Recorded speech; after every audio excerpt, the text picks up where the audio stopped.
expectation. But if I just say, we're not at a time where we can afford these kind of mistakes.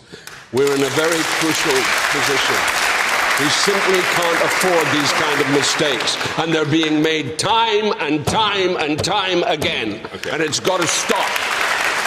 We need some vision, but we have no vision. This party has absolutely no vision. Brian, let me just say something.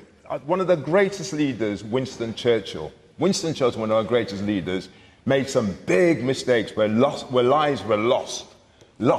And from those lessons, he then went on to be a brilliant leader. So no one could sit here and tell me... You're not seriously comparing Winston Churchill... Don't start. No, I'm not comparing the two, but I'm just saying even great people make mistakes.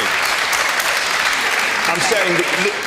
That's a cheap shot that I'm saying. Even great people make mistakes, and it's about, would you learn from that mistake? So you're saying that Liz Truss is a great person? We don't know yet. We don't know yet. Well, I think we've got a pretty shrewd idea. I think we've got a very shrewd idea. You cannot say somebody's a good or great after 4 weeks. I just think that's a bit unreasonable. She literally tanked the economy with a mini-budget. She tanked it.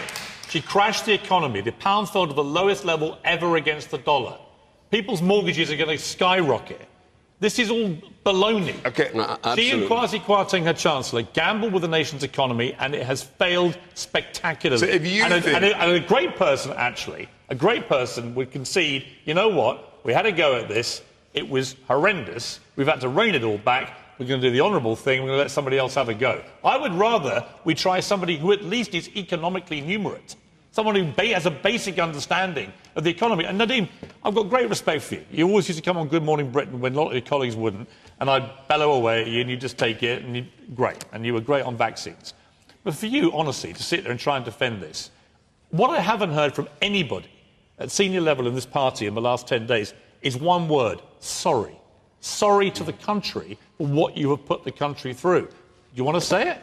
So, Piers, you said that... One word. You said, no, I'm going to tell you. I'm going to tell you. Liz said, I've listened and I get it, which is why 95% of her economic policy, of her growth plan, she wanted to protect and will deliver, right, the stuff we've just talked about. But are you sorry about the damage that's been done? And the 5% that was damaging, she cut, and as Wilfred said, you cut and you move forward. We've got 24 months to deliver. But Piers, now hold a second. I'm going to tell you right now, if you give me a chance, ask yourself this question. What would Vladimir Putin want us to do? He wants to be divided right now because he's using energy. Oh, come on. Because he's using energy. Come on. Absolutely. Oh, come on. You can't say sorry because Vladimir Putin may not like it. I said to you... Nadine, people are laughing. Well, hold on a second. Hold on a second. I just want to point that out. Really? Do you not believe that Vladimir Putin is using energy, which is where the inflation is coming from, where countries around the world are having to raise interest rates? With respect, what does this have to do with a simple apology to the British people for the train wreck that has happened in the last 10 days? I just said to you, Liz, in her conference, she said, I get it,